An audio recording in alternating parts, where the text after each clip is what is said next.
Welcome to Contemporary Issues class on a frosty October 29 morning. We do have 12 or 15 of us here that came out to brave the ice today. Hi, Linda. The frozen chosen, we're calling ourselves. It's a little nippy in our classroom here too. So you all on Zoom are staying warm, we hope. Though we are going to still have our discussion today on Israel and the Hamas war. As I was reading this week, all the things I thought we should just go ahead and talk about this in class, a timely topic. There's so much information out there that doesn't get reported in the 5 minutes that you see on the nightly news, that it is quite interesting. So I brought some of that today and we will discuss. Our usual announcements, Zoomers, please mute yourself in the lower left corner of your screen when you're not talking. And we are recording this for future playback. And we have a class Christmas party on December 5, I think, isn't it, Ron? I think we'll send out an email and hope everybody will want to come to that because we have fun, trivia and dinner for a little Christmas party. I want to plug that. Okay, any other announcements? Lots of things going on in the news. Sad to see the death of the Friends actor. That would probably hit a lot of people as hard as other things too. And Mike Pence stopped his campaign for president. Oh, no. Yes, much going on. But why did he say, I mean, it's reported that he has stopped his running for president or something to that effect. Why did he stop? Well, why don't they just say he doesn't plan to, I guess, anyway, the words they use on the news sounds like it's just his campaign, like he stopped. Oh, well, that means he's dropping out of the race. Yeah. Oh, like he could continue, change his mind, but that's kind of how he couldn't find the donors. Yeah. Didn't get the enthusiasm. Yep. Takes a lot to continue that. It's about money, that's right. It's a lot about money. Okay. He said he prayed. He prayed about it, of course. Oh. Okay, let's jump right into it and discuss. Stop me anytime along here and give me your thoughts and your questions and we will discuss because it's a quite unusual occurrence. So let's start with what happened and then talk about why and the history and the solutions and some things like that. October 7th, the Hamas-led Palestinian militant group attacked into Israel, of course, and it was on the 50th anniversary of the Yom Kippur War of 1967, just interestingly. The Hamas coordinated offensive was codenamed Al-Aqsa Flood, and they have I have read about 40,000 troopers within their fighters, within their ranks. And surveys in the Gaza where they are located have shown more than 60% of the population supports Hamas there, which has not really been reported. Some people have said that not many of the Palestinians support that terrorist group, but in the Gaza area, it's above 60%. We'll talk a little more about that. That was from the New York Times, I believe. Not because they have to. Because they have to? Yeah. I don't know I the mean, answer to that. because isn't Hamas in that area, They are the governing body in Right. that area, provide food and all the life essentials there for that area. yeah. But that's opposed to the West Bank where the PLO, the Palestinian Liberation Organization, runs that part, and they are not as terrorist and violently oriented as the Hamas are. So there are two different Palestinian groups, at least, going on in Israel at this time. The next morning on October 8th, Israel hit more than 400 targets, so they were ready for something like that, but they weren't ready and didn't know that the attack would happen on that day. Hamas, well, let me back up just for a second. When Israel, the next day, did those strikes. Then within days, they said that they ordered people in southern Gaza, of course, to evacuate because they would be bombing there. And Hamas authority responded by saying, quote, "Our people must remain steadfast in their homes and stand firm in the face of this disgusting psychological war waged by the occupation." So that is the statement that they put out. So interesting that a lot of people in the Gaza did not leave because the authority there said, remain steadfast in your homes. And we know that's also because they use people as a human shield for their, to protect against being attacked there. Doctors Without Borders Group and others quickly call the evacuation mandate outrageous and complete impossibility to move 1.1 million people out of Gaza along the main highway that they have there, when the exits were also closed by Egypt and Israel, and it was just impossible to do that. So lots of logistical problems with that. This 2023 war, the fiercest since the 1967 war, was started, Hamas said, because of, they made an announcement about this, because of the desecration of the Al-Aqsa Mosque by the Jews, the blockade of the Gaza Strip in recent years by the Jews, and continued Israeli settlements. So they did issue a statement that was not widely reported, that I heard of too, saying that's why they attacked at this time. I want to add one more historical piece. Sure. David Petraeus's book, Conflict, just came out last week, and I'm reading it, but he mentions the 1948 war, where Israel was first established, and they got attacked from literally all sides. And all the surrounding nations pretty much said they wanted to not only defeat them, not put them on a boat and get rid of them, but either throw them in the sea or bury them. So they survived that 1948 opening war for their independence. And it was a fierce fight. It took a tremendous number of casualties. And the outcome was in the balance, many a day, for the Jewish state won that first war. We were the first nation to recognize Israel. We were the first nation to recognize Israel, yes, in the United States. Okay. Can I Okay, add some more also- history? Are you gonna cover any more in history? yes, but go right ahead anyway. Another one is that these were nomad people then that were Palestinians and other people then previous to the 1948 war, that people would migrate a lot, okay, within this area. And the other significant portion is that in the Palestine area, which also included Palestine Christians, which is still only around 2% of them are Palestinian Christians. After the 1948 war, Palestinian Christians were taken out, and basically that is one of the areas where they just completely took out people and displaced them. And that's what one of my good friends' families ended up in Canada, is Palestinian Christian, because it was one of the few places that they could go. But they considered Palestinian Arabs, and then they considered the Jewish people, but they basically did nothing with Palestinian Christians. So this nomad problem of people being nomadic and moving around stuff is one of the reasons why that the borders are so difficult to define, because some people consider it to be historical and that we will always be nomadic. And then the arbitrary decision of the borders after the 1948 war was completely arbitrary, and they did not take a look at anything that was social impacts as to where people really were living heavily. Okay, so they just put stuff right down the line, but this is where it is, and may or may not, and people felt that they were displaced as a result of that. So I don't know if you're going to cover that, but that was the Yeah. Okay. I will a little less now that you've done. Say they.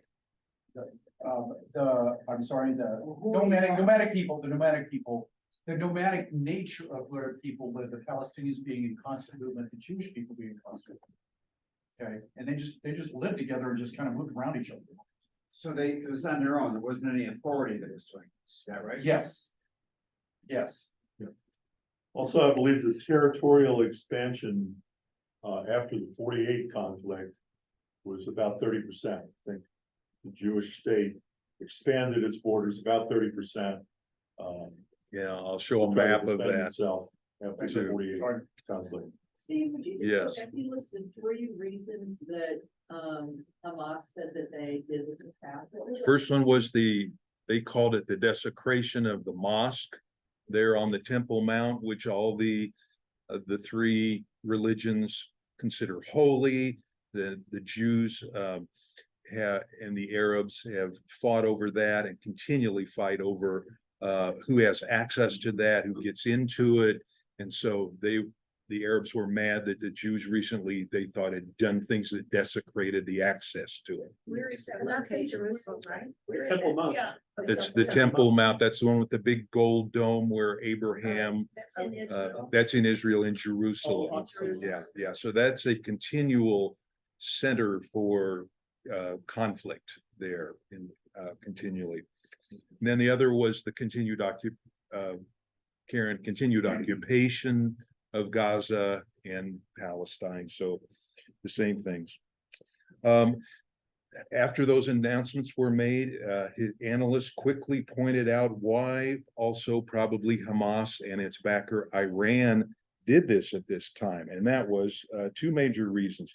Israel was currently weak in its defense because it was fighting internally about the Supreme Court, trying to take power away from the Supreme Court because it was slowing down things that Netanyahu, the prime minister, wanted to do.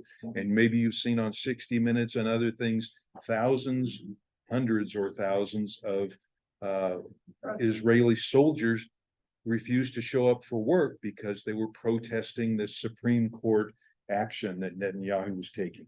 The other thing was the Saudi Arabian peace pact. The Saudi Arabian minister said this is the first real peace pact we'll ever have, and it will be a significant change to the Middle East. And so Iran and Hamas probably looked at that and said, we don't want that to happen either. So they concocted this plan to have 2,500 of their fighters attack Israel in those various places. An Israeli historian said also we are considering that the previous collapses of Arab armies, like in 1967 war with us, Israel developed a conception that Arabs couldn't really fight without imagining that they could get better. So Israel was surprised then in 1973, just as it was surprised in this October 7th of this year. We should have known better that they could adapt and become better fighters than they were.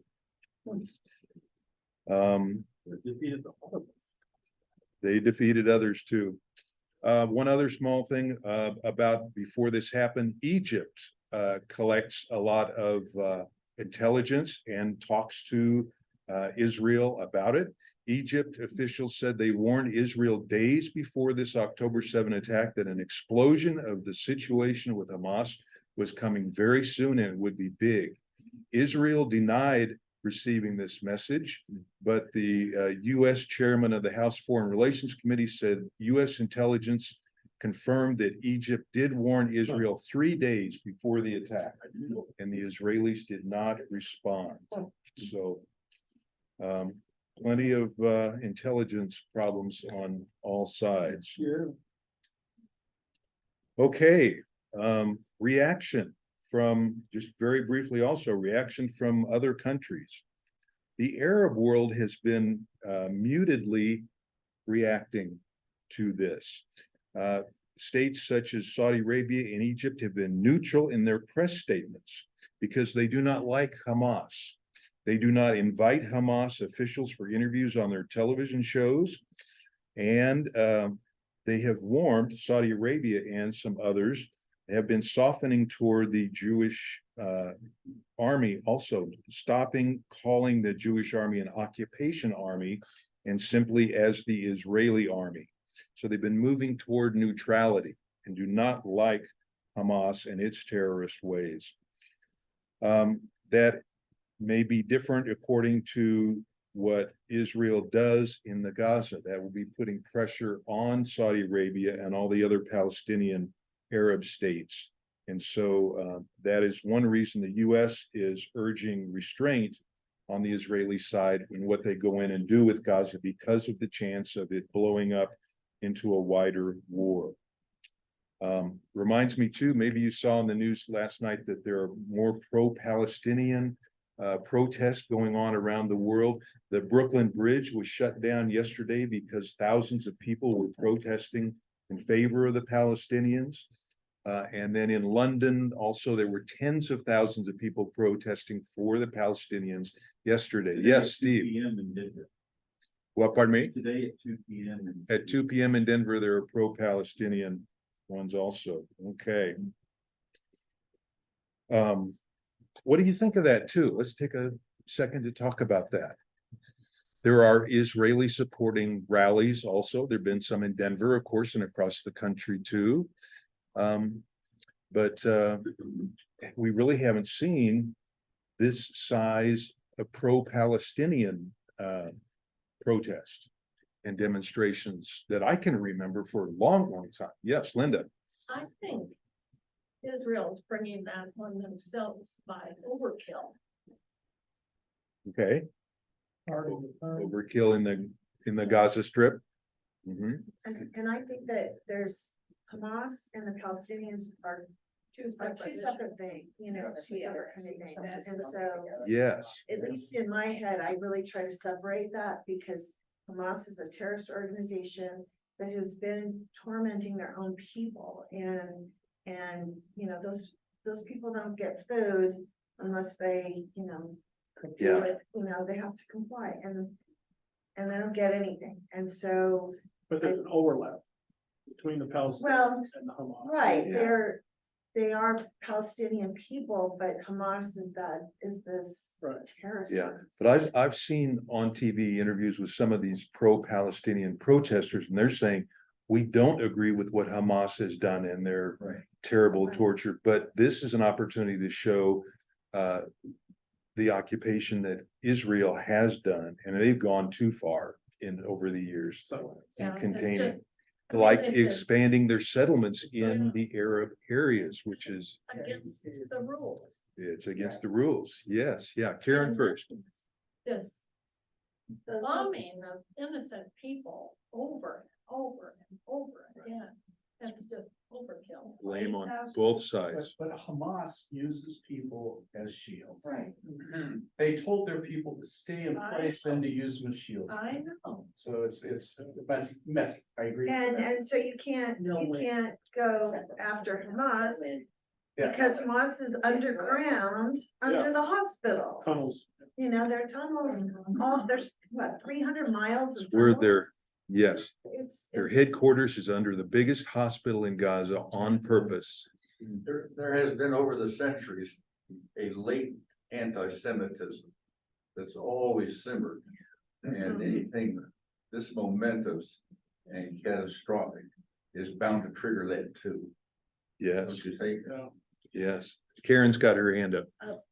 For those of you that have more history, I just haven't had time to really research this. One of the things I think we learned so much from history, if we go back and understand why we, whoever did what they did when they did it. So my question is, after World War II, I think it was the UN that made an Israeli state. My question is, why didn't they identify a Palestinian state at the same time? This is really interesting that people are so nomadic, so that's always gonna be an unresolved Yes. problem. The But brief if they made answer, an Israeli state, why did they just sort of ignore the Palestinians? I don't understand that. that's a common conception that they did, but that's not accurate. I Okay, just was reading this and it was reported in the New York Times. In 1947, the UN drew up lines for a Jewish state and Palestinian state within Israel and for the shared governance of Jerusalem. And they announced that, and the Jews celebrated that and said, we will accept that. The Arabs rejected it. They did not want it at that time. And so then, and what they did? they did not specify what they wanted. They just, maybe it's like today, Hamas's charter is no two-state solution. We will return all lands to the Arab people. So are you saying the proposal for the Palestinian state was the West Bank? Was that the proposal? I didn't read the details of exactly what that. Because I'm kind of wondering, the way it's carved out, Uh-huh. I thought maybe that was part of the UN solution. Well, we know it was a little different in 1948 when it started than it is today, because Israel took more land in the succeeding two wars that happened. But there was an original, it was called the UN White Paper that they proposed in 1947, and the Arabs said definitely we reject this proposal. And then they started hostilities, and then it went on from there. And before that, before 47, this was all British administered, correct? Yes, from 1922 until 48, Right. all of it was called Palestine, and it was governed by the British. Yep. But then the British turned it over to the UN in 1947 or 48. Yep. So did the UN create Gaza and the West Bank? Or how did those two entities come within the territory of Israel? Yeah, I believe they were carved out as part of that, but not at the exact boundaries that are today. Because Israel's taken more of that land in the 67 and 73 wars. Okay. I hope I'm relaying properly, but I'm doing what I read in the New York Times last few nights. Hey, Yeah. Steve? Yes, sir. Hey, Jeff. Yeah, I just thought I would add a little bit to that explanation. Please do. The UN resolution was a suggestion, and it wasn't really, it didn't have any authority unless both sides accepted it. And so by its own terms, it became null and void if either side or both sides rejected it. So that UN resolution was never took any formal effect. But when, as you described, the Israelis accepted it and celebrated it, their militia organizations and political organizations went ahead and effectuated it unilaterally. And that's what triggered the attacks from all the Arab nations surrounding, I think that Ron was describing earlier, that their unilateral enforcement of what the UN suggestion was triggered that war. Very good. Important distinction. Thank you, Jeff. Okay. Steve. Are you going to talk about the extremes on the Palestinians and the extremes on the Jews? Or should I go into that? We will. Let me do a little presentation. We'll come back to that, okay? Yes, there's extremists on both sides, of course. Let me tell you a little bit about Hamas and Hezbollah. It's quite interesting, I think. Hamas is officially called the Islamic Resistance Movement, and it is made up of Sunni Islamists. You know, there are Sunni and Shia. This is just Sunni. And in their charter, the Hamas charter says, our aim is to raise the banner of Allah over every inch of Palestine, under the wing of Islam followers, for all religions coexist in security and safety. Jihad is a binding duty on all Muslims, for which the whole of the land is non-negotiable. So that's the way they phrase it. They're not interested in a two-state solution. Yes, and in 1999, for example, Hamas was banned in Jordan because at the request of the United States, it was identified as a terrorist organization. Hamas was also engaging in illegitimate activities within Jordan, and so Hamas leaders were arrested there and kicked out of Jordan, a fellow Arab state. So it shows how these groups are fighting among themselves. Hamas does run the Gaza Strip, is the governing authority there, but there are also smaller groups that operate in defiance of Hamas, smaller subgroups that it cannot control.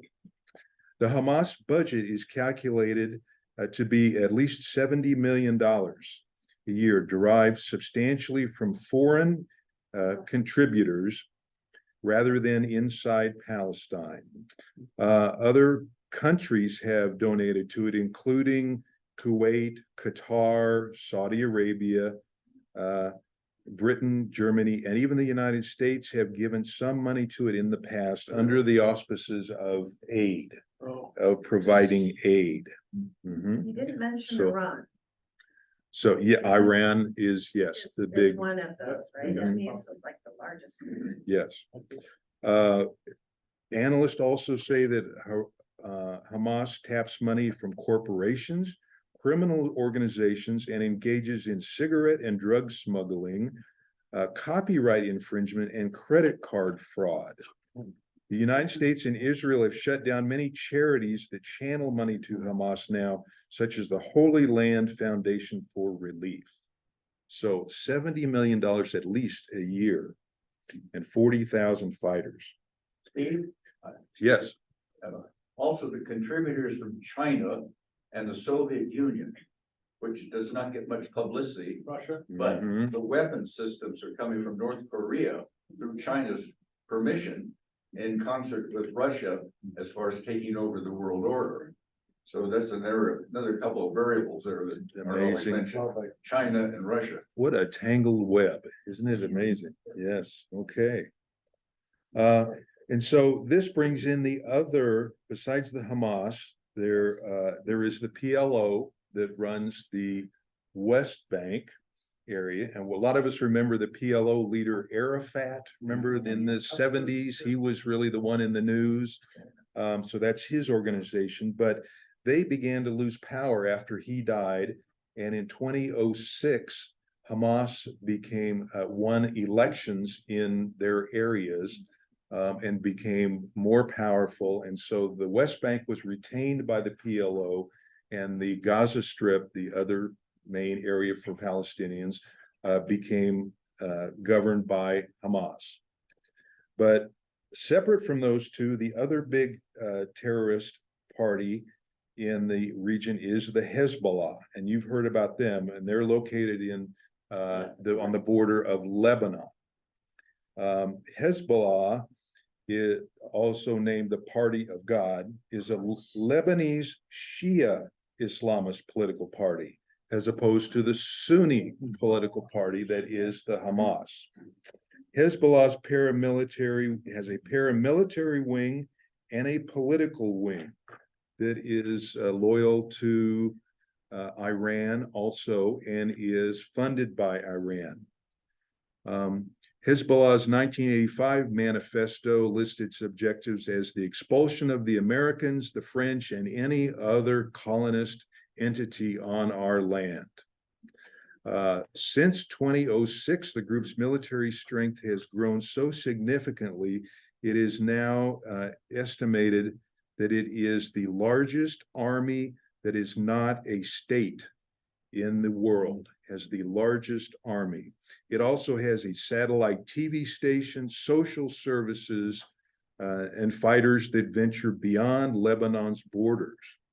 They receive military trainings, weapon, and financial support from Iran and Syria. An analyst said last week that if Hezbollah decides to join this conflict, it will be a game changer. Hezbollah is a much more formidable fighting force and widely recognized as the most powerful non-state military in the world. Israel will have difficulty if it has to fight on two fronts, Gaza and the Lebanon border. Also, if Hezbollah's leaders are taking direction from Tehran, and if Tehran decides in favor of escalating hostilities, this could become a wide and bloody two-conflict war for Israel that will be hard to contain.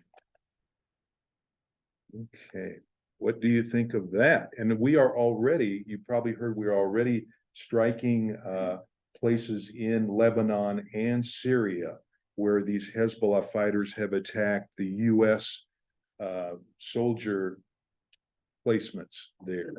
Do you have any So- more information on the intelligence of what you just said as far as the chance of Hezbollah joining? I mean, what US I couldn't find anything on that. What's the Probability. likelihood, the probability? No, just accept that the White House is saying it's a very real and worrying option now.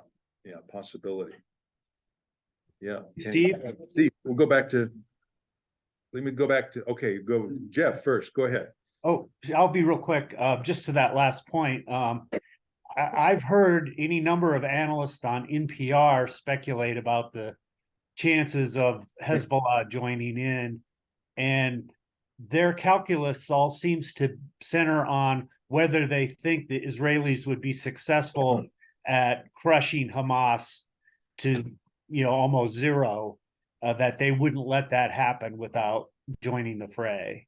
So I think that Plus if Hezbollah Iran starts, plus see that the Hamas is going to be crushed, then they would come in. or the chances would be much, much higher.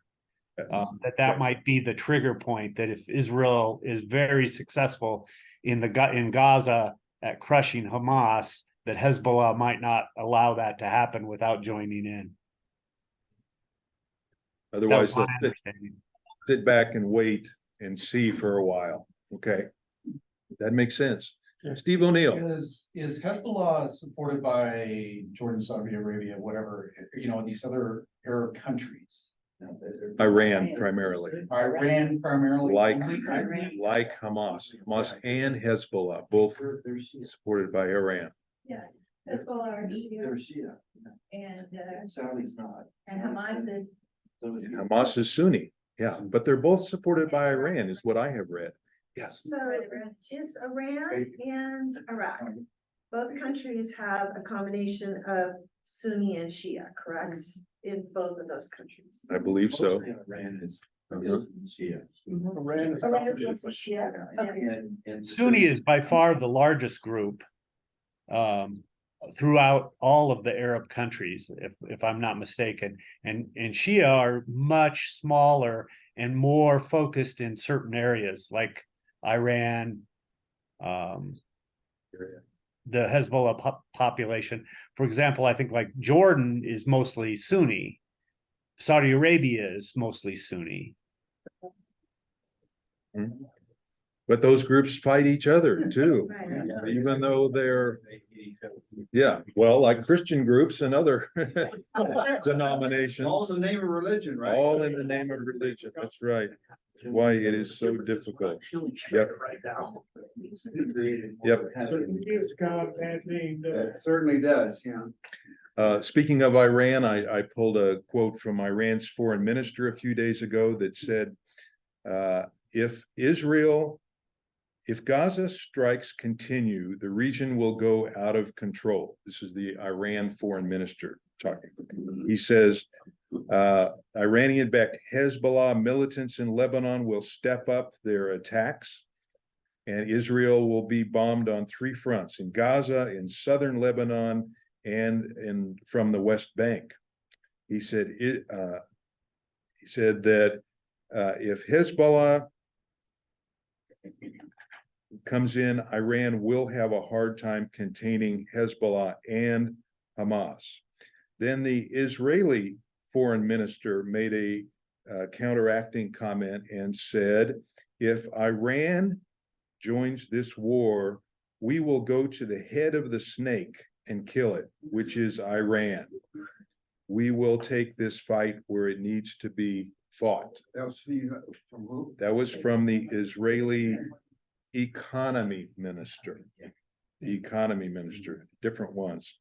U.S. Secretary of State Tony Blinken said after that, we expect there is a likelihood of escalation by Iranian proxies or by Iran itself. We are taking steps to make sure we can effectively defend our people and respond decisively if we need to. That's why we have sent some forces into the area already.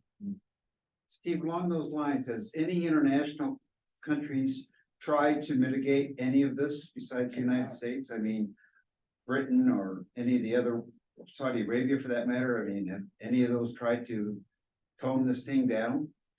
It said there are a lot of them that are talking to both Israel and the Arabs, behind the scenes. What I saw recently was that the Navy is operating, the British Navy, and our planes are landing on their aircraft carriers as a training exercise. So the British Navy is there. Their newest aircraft carrier, the Prince of Wales, is in the Mediterranean. I think Qatar is trying to do some, Negotiation. yeah. Yep. Yes. Blinken also said, the US is urging Israel to go into the Gaza smartly. The biggest way to escalate this is to go in quickly and recklessly. It's impossible to see all of the moving parts here, but this country, Israel, is absolutely traumatized like it has not been for decades. The US believes Israel would struggle on a two-front war, and such a conflict could easily draw in the United States and Iran. We are worried about the escalation factor, he said. So very dangerous time. Yeah, what do you think? It's interesting, Netanyahu on BBC last night was talking about he's fighting for democracy along with his allies. This is the first time I've ever heard Netanyahu refer to democracy and allies. But again, trying to garner psychological support in that statement. Yes, somebody mentioned China and maybe it was Yes, Eugene, China and Russia also. Weapons being utilized. New York Times also reported that China has moved 6 warships into the Middle Eastern waters for what China is calling a goodwill visit. So another, yes, complication. All of these countries are looking at this and how they can get involved and advance their own interest. And of course, a lot of people are saying now that if the war breaks out hotter in the Mideast, as well as going on in Ukraine, China will use this as an opportunity to take over Taiwan, which it's wanted to do for a long time. And then what does the US do about that if we're already in these 2 other countries with forces? Linda. My big fear is that Ukraine is gonna be left. There's not much left. Ukraine will be left alone. Yeah. Mhm. Exactly what it's- Mhm. And they're really fighting legitimately. Absolutely. Yep. Okay. Want to hear some quick history of Israel? Just a quick review I thought was kind of interesting. Wikipedia, I love Wikipedia, the encyclopedia online, because it does such a good job of summarizing. It says prehistory for the Israel area, and it was called the Levantine corridor, before it was called Palestine or Israel. And it witnessed waves of early humans coming out of Africa up to Egypt, through Israel, and on to the Middle East and Europe that way. The earliest evidence of humans in the Israel area dates to 1.5 million years ago near the Sea of Galilee. And that the only older tools found anywhere were in Africa. It underwent, of course, many conquest, and then in the Arab army, a nearby Arab army took it over in 635. And for many centuries, it was under Arab domination. Arab conquest was relatively, or occupation was relatively peaceful, but it caused a drastic decline in the population. Arab conquerors then moved to other areas and settled other areas after they were done with the Levant, Israel area. That then led in the Middle Ages in 1095 for Pope Urban II to call Christians to a holy war to recapture Jerusalem and the Middle East, called the Crusades, as we all remember that. Then came along in 1799, Napoleon from France, briefly occupied the country and planned a proclamation inviting Jews to create their own state there.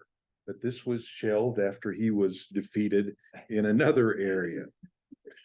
Around 1900, approximately 35,000 Jews moved to Palestine, as it was known then, and the Jewish immigration began.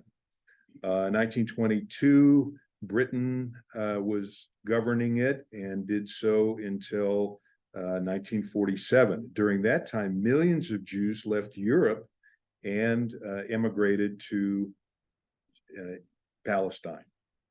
Then in 47, as we mentioned, there was called the UN White Paper recommending that the areas be divided into a two-state solution. And we've already discussed what happened after that. The Jews accepted that, but the Arabs did not, and been fighting ever since on that. President Harry Truman was the first one to recognize the new state of Israel, followed by Soviet leader Joseph Stalin in 1947. The fighting continued in 67 and 73 with surrounding armies, Syria and Egypt, fighting for land too. In recent years, until 2006, Israeli politics was dominated by the Social Democrats. And then since then, it's been more the conservative side, including Netanyahu in recent years. Could you go over the extremists on both sides that you mentioned earlier? Steve, what do you want to talk about extremism on both sides? On the Jewish side. We've got 15 minutes left. On the Jewish side, there's a group of people that the males are allowed and supported by the state of Israel then to go ahead and pray 24 hours a day then on the Torah. In previous wars in the 1967, then none of those males then participated in the war. What's different about this war is that they've agreed, those people that are the extreme Jewish Orthodox then have been willing to go ahead and put males in harm's way. And this is the first time that they've actually considered to protect themselves. Before this, they consider themselves to be holy men. The offshoot of that is that the extreme Orthodox then also it operates then on the kibbutz side, with whereby that if we want to go ahead and take a little bit of land, we'll go ahead and get a bunch of people together and we'll just take a kibbutz. Okay, so that's what's been happening on the west-hand side is that they just have to go and take over a little bit of land, build kibbutz. Okay, so they've been taking these little things and just envision then that the extremist people that are Orthodox then are operating then building this. And this is the reason why the occupation of the West Bank has been a thing, because previous to this, the Palestinians thought that that was going to be their land, and well, okay, we'll just go ahead and take some more because clearly Jerusalem is too small. That's what they keep on saying is they need to have more room for them. A little bit off the question, but related to it is the Supreme Court issue in Israel has been very controversial. That's kind of on hold right now, or has been, right? Is that correct? Mm-hmm. So there's no real thought if that's going to go through or not, because there's a lot of concern that if it does, they would not really be a true democracy. Yes, that's what they're Because they saying. wouldn't do what? Would not be a true democracy. Yeah. Because Yeah. you give too much power to Netanyahu or whoever's in Right. power. In his conservative party, right? I want to give our Zoomers a chance to comment or question. Anybody there want to weigh in? Unmute yourself and go right ahead. Toby, got any thoughts, or Ann? Okay, Nora Lee, thank you for joining us.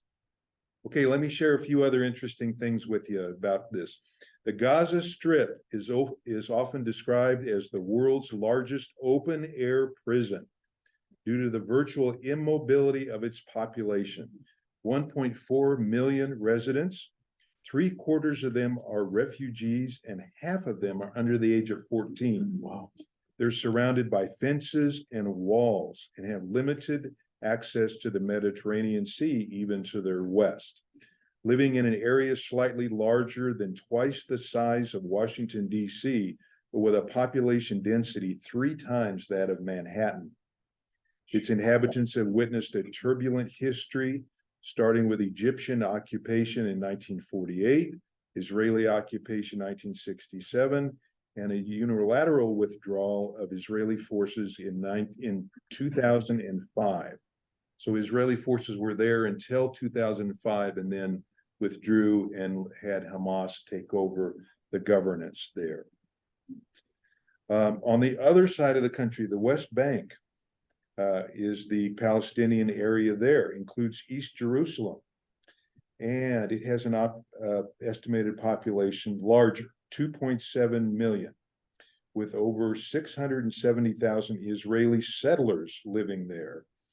And the international community has ruled that in the past, but PLO now, and concluded that events there came after the 1967 capture of the West Bank by Israel.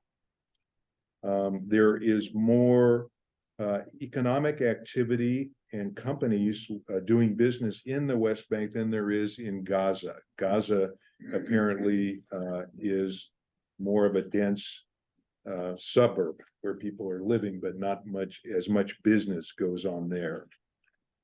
Anybody been to these areas? I've been there a couple times in my travels, went through the West Bank, and through the checkpoints where our bus was stopped by the Israeli soldiers and their guns, and our Israeli guide gave us his point of view.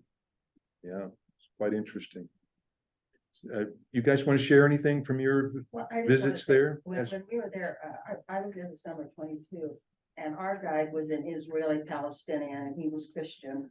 And one of the ladies on our trip said, well, Rami, why aren't we going into Gaza? And he turned around and he said, nobody goes into Gaza. He said, what? And he said that Hamas, absolute control. He said the people live in dire poverty, are terrified of the Hamas, and will not cross them. And she said, I didn't realize it was that severe. So I'm thinking about how they say that it's worse than it was.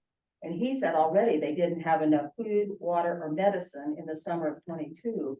So, I mean, they must not have hardly anything anymore. I don't know. It's just, you know, and I also think of the scripture two Sundays ago, I didn't read Mark's scripture. And it's where Yes. Joshua goes across the river and Moses has died. And so what do? They go face the Canaanites, the Amorites, the Jebusites, and 2 or 3 other tribes and drive them out. So it's not like this is a new, it isn't a new battle. I mean, this was like BC. But it doesn't make it right. But it doesn't make it right, but it's always been that way. I guess those are my comments, you know, it's just. Yeah. But Rami said, he said, it's not safe over there. He said, you don't even cross your foot over. And there's nothing for tourists really to see there too, you know, like there is in the West Bank. You want to go and see extreme poverty and Yes. overcrowding and. You can do that. by See, what was it? Right. Right. Go to India. they say I'm that. putting up on the screen here, if anybody doesn't know, Down the LA. green areas are the West Bank and Gaza. Gaza's on the left side, but that gives you an idea. In Little Israel, that's West Bank is a pretty good size. Yeah, it is. It really Right. covers quite a bit of area. Yes, Steve. One thing, our guides and our bus driver were both Israeli Palestinian. So we were never stopped at the borders when we went into Bethlehem. All they did was they held a card out the window of the bus. And if it was Palestinian, I guess the card was Palestinian. If it was Israeli, I don't know if they flipped it, but we never got stopped like people do because they were from both sides. Yes, yes, interesting. I'm showing on the screen here also where the Palestinian people lived in 1947 on the left side. Then after the UN plan, they were moved to Gaza on the left and West Bank on the right. 1967 war shrunk that area even more, and in 2005 shows where the Palestinians are focused. Even in the West Bank, where there are a lot of Jews living, the Palestinians have shrunk their areas, so they're more dense now than they were before. So that kind of shows what's going on. People also put this up just for comparison. A lot of people are giving a comparison to the American Indians and how their territory shrunk. That was on 1850 in the upper left side, continuing down to 1990 on the lower right side, showing the reservations that the American Indians have. So I've seen some comparisons on TV to people thinking that's the same. Here's a shot of, I think this is the West Bank there, shows some of the modern buildings. This is a shot of Gaza after bombing. And another shot of the West Bank. And this last one is just an example of an Israeli settlement. They're not little homes. They are some large, like this is 3- and 4-story apartment buildings. You can see. Steve, there's obviously a dramatic difference between the West Bank and Gaza. Is that attributed to the fact that Hamas is controlling Gaza, or what is the reason why there's such a distinction between these two Arab states? Well, I think their poverty started out before 2005 when Hamas took over. It's just the way it developed over the years, I believe. The West Bank being bigger and more economic activity, manufacturing sites there for things, just developed into more So it's more prosperous. Hamas related, correct? Is that a correct statement? No, I think it predated Hamas. The poverty there and it just being a housing area I see. predated Hamas, but it's not got any better. Got it. It's my understanding. Yep. Okay, we've got just 5 minutes left. Let me read to you just a couple of things too. New York Times article saying that paradigms have been shattered, assumptions have been shattered by this latest attack. First one is that Israel now understands Hamas cannot be easily contained and their conflict managed. For years, Netanyahu carried out a strategy designed to split the Israeli or the Palestinians between the West Bank and Gaza. He worked to weaken the power of the Palestinian Authority, the governing body in the West Bank, and allowed Hamas to retain control over Gaza without paying much attention to Hamas. So this war has now brought to their attention that Hamas is a greater threat than previously believed. Another assumption is for America that it can ignore the Middle East in many ways. For many years, the U.S. has given lip service to this commitment to a two-state solution and condemning Israeli settlements and growth in the West Bank. The U.S. helped mediate the Abraham Accords under Donald Trump and focused more on Saudi Arabia and the Gulf, but the Palestinians were considered a minor issue. And so that's being rethought now. What do you think of those? Does that make sense, Gene? Yep. Can I ask a question? Sure. What is the prediction about how Egypt will react if the war gets bigger? Is there any prediction? I've heard they'll go in. They would go in. That's what I've heard. Being an Arab state, but they are also in a peace pact with Israel, not really clear. Yeah, it's a good, like many of those countries around too. The two-state solution, a lot of analysts are saying now that the US has said we are emphatically in favor of a two-state solution. There is momentum to try and resurrect that, even though it's been tried many times in the past.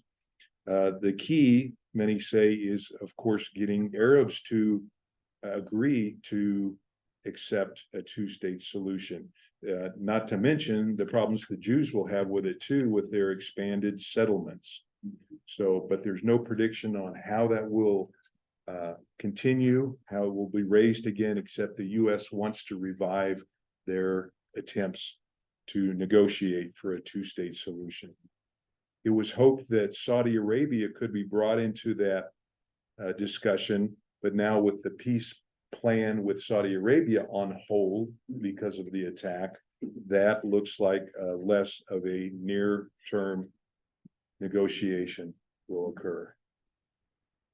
So Do you have any more details on that Saudi Arabia plan? Because I'm a little bit. I did not read anything on that. I don't know that they'd released a lot of things on that, except that it was trade, tourism, some of those things would be normalized with Israel.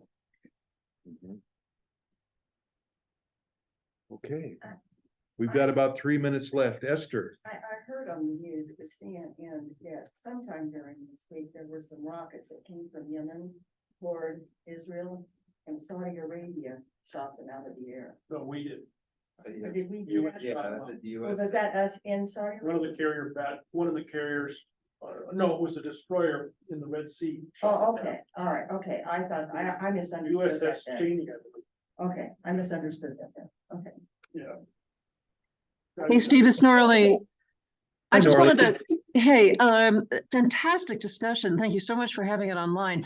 One of the things that is a factor here that just is at the back of my mind is, and I think that this has come from the New York Times Daily that I've been reading, that we are no longer considered to be the world's policeman, or that we shouldn't be, and that the US as a political force is now much reduced, and that Russia and China are going to take advantage of this. So that's just something that occurs to me as a factor in all of this. It's like when the big powers start to get involved, what is the potential outcome? I know there's no solution. I'm just thinking that's the big concern that I have as I watch this.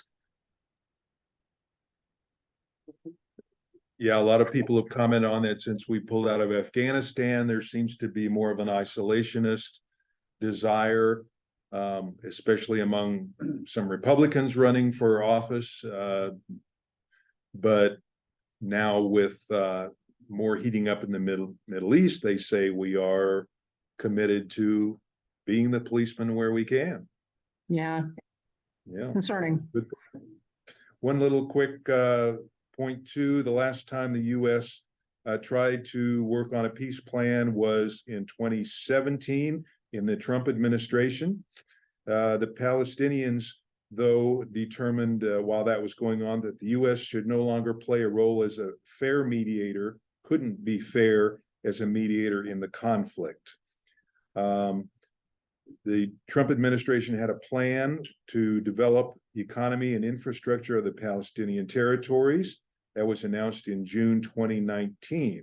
It also had a second part of the plan in 2020 that was envisioned as predetermined solutions to the final status issues. Israel would keep all of the West Bank settlements and retain an undivided Jerusalem as its capital. Palestinians would receive demilitarized self-governance with some space in the West Bank and its Gaza Strip. So it looks like the Trump administration officials were trying to work on this as late as 2020, but the Palestinians said we were not being fair to them, and so it was dropped at that time. That's what. In 30 seconds, what are the chances of the 200 plus hostages getting out alive? The hostages. Oh, everybody's worried about that. Yes. What's everybody think? Not very good. Everybody's shaking their heads here. Doesn't sound very good. The thing I read was Israel has given exchanged one Israeli soldier for 1,000 Palestinian prisoners in the past years. And so that is an example of how important the Israeli lives are to their government. And they are saying now that they have hard time gathering intelligence because of the concrete tunnels that are underneath Gaza, hundreds of miles of concrete tunnels where the terrorists operate and probably hold those hostages. Excuse me. One last. Yeah, go ahead Do you there. think this will ultimately lead to Netanyahu's downfall? I've read that, yes. That What? the I Intel missed that. Netanyahu's downfall. Will this be what causes Netanyahu's downfall? And I have read that people saying that it's a good likelihood because he is responsible for the intelligence failures Yes. that allowed this attack to happen. Yes. Yes, and that he has enough enemies that they will use this to take over power. Yeah. Yep. Okay. Then Well, maybe we'd have cooler heads. and maybe cooler heads. That's true, Linda. Yep. I Such hope. a hot area. Thank you, everybody. Good discussion. Thanks, Thank you, Steve. Steve. Thank you. Awesome Thank job. you, Jeff. Everybody, take care. Next week, Ron is going to present on the development of the atomic bomb. We will learn how that came about.